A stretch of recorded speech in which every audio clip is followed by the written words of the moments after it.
বাচ্চাদেরকে মাছ দিয়ে যদি ভাত দেওয়া হয় কান্নাকাটির শেষ নাই, তাই ভাবলাম আজকে বিকালে মাছটা আমি নাস্তা হিসাবে তোমাদেরকে খাওয়াবো।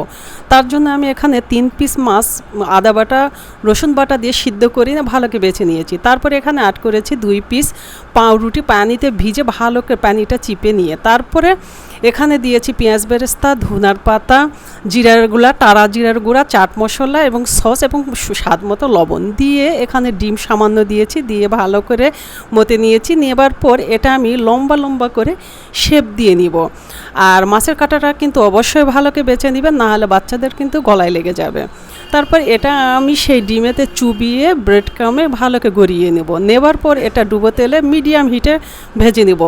প্রথমে সরি বলে নিচ্ছি, আমার হাত লেগে ভাজার অংশটা কিভাবে জানি ডিলিট হয়ে গেছে। যাই হোক, এটা পরিবেশনের জন্য একটা সস বানিয়ে নেবেন।